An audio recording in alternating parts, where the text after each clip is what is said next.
r/AskReddit by Reddify. What random person that you met once and never saw again do you still think about? My first year of Burning Man. My wife had dumped my boringness to hook up with the Deku guy. I was a jaded emotional wreck. I had our wedding rings in this tiny wooden treasure chest, and I was going to burn them in some weird sense of symbolism and getting over it all. So the day of the burn, I'm wandering around that afternoon getting drunk and high and meeting people. I knew there was a possibility I'd forget to meet my friends back at camp, so I had the rings with me. I met these people in a theme camp who were excited at some couple about to get married. I met the couple. They seemed really nice. They didn't have wedding rings though.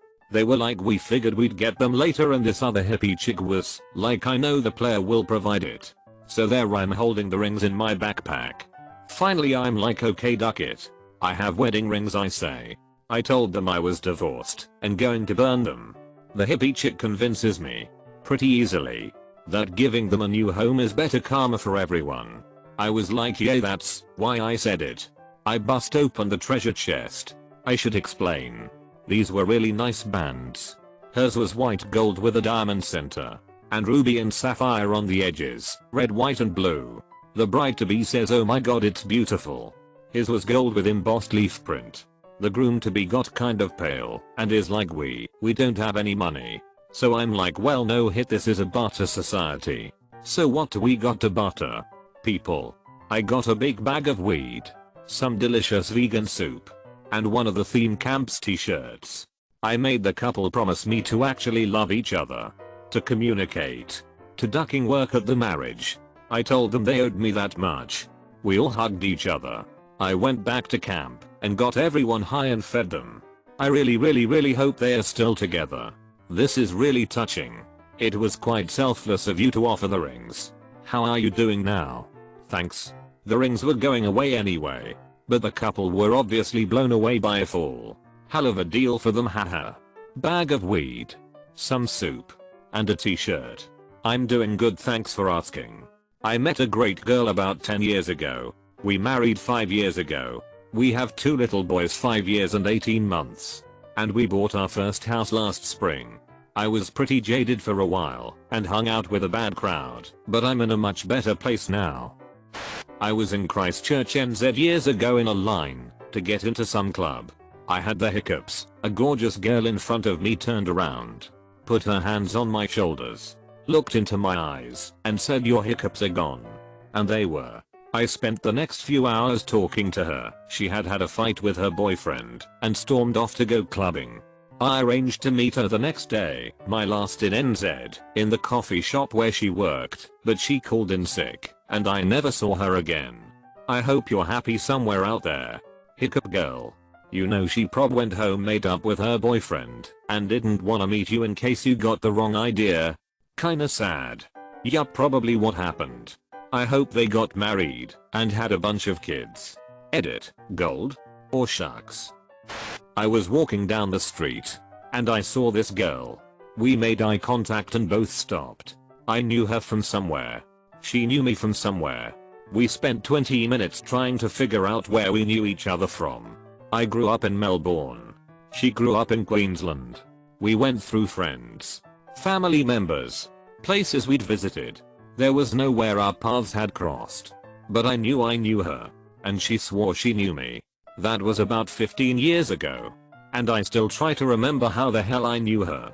I've never run into her since that day. I'm gonna be 80 years old on my deathbed trying to figure this shit out.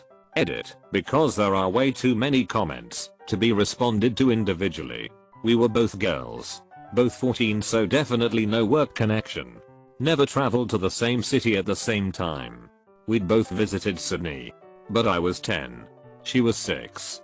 Her first time in Melbourne was that day. I'd visited Queensland's theme parks. And she was a rural Queenslander who hadn't been anywhere near the theme parks the times I'd been. Not twins separated at birth. She was a very dark Aboriginal girl. I'm a white Italian girl. I doubt she was my female soulmate. I have my other half in female form who has been my best friend since I was 12. That's what they call love at first sight, buddy. Yeah, duck and blew it. I'm a straight woman. I don't think she had the parts that interest me. My ex and I were flying home on Christmas Eve to surprise our families. An ice storm hit, and our flight was delayed for about 6 hours before it was cancelled completely. During that 6 hours, we chatted with a man sitting near us. He was also heading to our destination to meet up with his family and his wife, who had taken a different flight. Once the flight was cancelled, we decided that we only live once. Let's just drive the 13 hours home overnight and take this guy with us. He'd already been screened through security, and it was Christmas. And that's exactly what we did. He helped pay for gas, kept us awake, and you've never seen a happier reunion. I don't remember his name, but I think of him every Christmas. I feel like this could be the plot to a movie. Love it. It's the conclusion of the B-plot to Home Alone. Me and my friend were in this local guitar shop once, trying out some new guitars and jamming together. Then suddenly along comes a young African fellow, who we, till today, only refer to as Johnny, for the sake of not at all knowing his name. Now, my friend and I have always thought ourselves to be quite good guitarists, until random Johnny came along and debunked that idea real quickly. There he was, jamming every song we knew, only 100 times better. He even played songs that we requested him to play that he had never played before in his life, flawlessly. Up until today I practice each day, aspiring to one day play as well as random Johnny. That wasn't Johnny. That was Jimmy. I can hear Jimmy. I can hear Jimmy. I was standing on this bridge in town, watching the river flow. It was around midnight. It's for pedestrians and trains, but neither are common there. I see a group of people approaching and wonder if I'm going to get robbed. They turned out to be friendly. One woman and a few guys, all early 20s like me. We spent the next couple hours walking along the bridge and talking. A good part of the time it was just the girl and myself, with the other guys off ahead. It was lightly raining. We parted and jokingly said we'd meet there again the next time it rained. Sometimes when it rains I go there and think about her. I honestly don't even think I'd recognize her. It was nearly 5 years ago, but I remember she was beautiful and played the same video games as me, and she was great to talk to. I go to that bridge when I'm feeling sad, and this was one of those times. It really made me more optimistic. Being alone in the rain, a beautiful, kind stranger approaching and spending a couple hours together, showed me that good things can happen in life. That reminds me of a great movie, The Garden of Words, where the main character always skips school when it rains and goes to the same park, and he meets the same woman over and over and gradually get closer to her. The whole story was okay, but the animation was amazing. Best looking anime I have seen so far. The gentleman who comforted my wife on her first flight. He was an older black guy and said he frequently flew for business. We were all flying from Little Rock to Houston and storms were coming through that day which also delayed us. My wife was nervous, and it showed, and I really didn't know how to comfort or relax her. He spoke to her in the terminal, sat by us on the plane, and just made sure she was okay. He bought us drinks and talked to us about what we did and what he did, and next thing you know the flight was over. Very generous man who went out of his way for us. Edit, I hate to inform you guys, but it was not Morgan Freeman. He looked more like the actor that played reporter Wendell Smith in the film 42, except older and balder. UVS the guy she tells you not to worry about. UVS the guy who tells her not to worry. I spent a day at the beach with some friends. We were heading to the liquor store to pick up some beer to drink with dinner. A guy rode by on a unicycle and said, "Tonight's a Guinness night." We bought and drank Guinness. Who are we to argue with random unicycle man? Now that's a marketing campaign, if I've ever heard of one. It would be so awesome if there were dozens and dozens of replies here that other people had the same experience. There was this random girl at a party that I bumped into, and she walked up to me and said, "I bet I know more digits of pi than you do." I had literally a few days earlier been bored and was sitting and memorizing pi. So I went ahead and said, "Really? Prove it." She started saying pi, and after a lot of digits, I start saying pi as well, both being runk. We started walking around singing the digits of pi in a choir. After that I never saw her again, and I have no idea who she was. Meant to be together. I can just imagine two old people sitting on their front porch a few million digits into pi still trying to outdo each other. When I was about 6 we met a family with our exact names. Dad, mom, son, daughter. And we don't have usual names. First and last. I often wonder.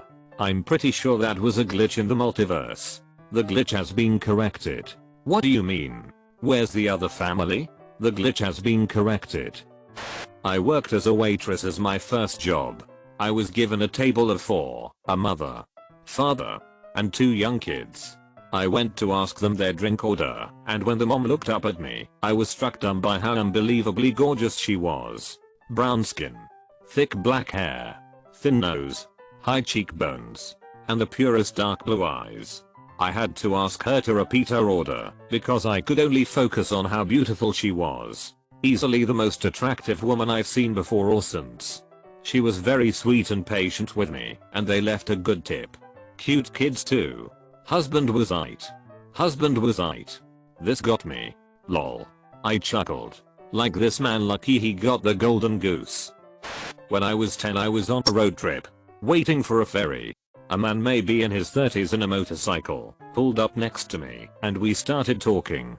It turns out he was on the way to a hospital because his 8-year-old daughter was on life support. I talked to him for about 45 minutes and when the ferry arrived we said goodbye to each other. I still wonder what happened to his daughter and where she is now. Is broken. You didn't do the accent.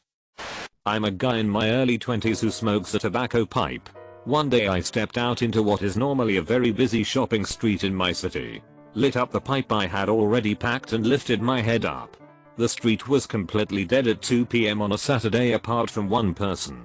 An old guy walking my direction also smoking a pipe. I had to head his direction, and we made eye contact. Both amazed by how quiet the street we lifted our pipes up to greet each other, something I had never done before or done since, and for no reason. Tapped our pipes together. Both carried on walking. I never looked back, and I hope he didn't either. TL. Doctor high-fived pipes with a guy on a weirdly quiet street. Edit. I don't think it was me from the future. Edit 2. Spelling. That was the high point of your coolness. You will never be as cool as you were in that moment. I fully agree. I got dressed up like Judge for Halloween years ago, and people thought I looked like a preacher.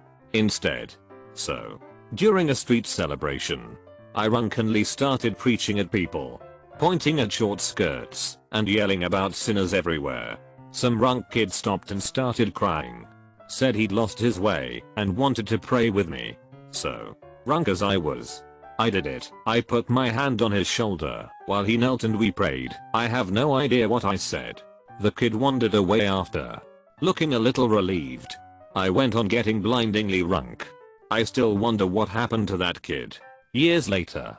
Did he black out the whole event? Was it something important to him? Did he get religion? What would you do with a drunken pastor? What would you do with a drunken pastor? What would you do with a drunken pastor? Early in the morning? If I seen a drunken pastor so early in the morning. The real question is what did the drunken pastor do to me? I do retail and the only way I keep myself sane is trying to make jokes and connecting with people one-on-one. I make really weird connections and have a few loyal regulars who have even followed me from store to store as I transfer around. But one sticks with me. She was walking around the store with a kerchief on. She exhibited all the signs of someone being battered and was clearly uncomfortable just being in the light. I walked up to her and very quietly told her if she needs any help at all, please let me know. But a badass like her probably doesn't need me. She laughed. Not a sympathy laugh, but a real one. I tell enough awful jokes to know the difference. About an hour later, she shows up in my line like a different woman. She was perky and smiling and laughing. We have to check photo ID if a credit card isn't signed. So I ask her for her ID. She isn't happy anymore. She hands it to me and said they had to do it after I lost my hair. I hate it. Her hand sort of drifted up to her kerchief, but she deflated significantly. I scoffed. That's all, ma'am. So what if you're bald? You've got a shine on your head to match the shine in your heart. And honestly, all losing your hair means is that you're a warrior. Like I said before, you are a badass warrior, fighting every step of the way. And I tell you what, I don't like the odds of anyone in your path. Suddenly she perked up. She went on her way and gave me the most heartfelt thank you I've ever heard in my life. I never saw her again. But her daughter came in 6 months later. She hasn't put her kerchief back on and apparently leads a sort of rallying cry at her chemo sessions, saying that they were all warriors and baldness was their uniform. She plans on getting warrior tattooed across the back of her head when she's done. That was about a year ago. I keep hoping I'll see her again. I really want to make a difference in people's lives. And honestly, if that's the only one I manage, I'm pretty happy. I'm not crying, you're crying. I was when I was typing it. Make sure to like and subscribe so we can watch together.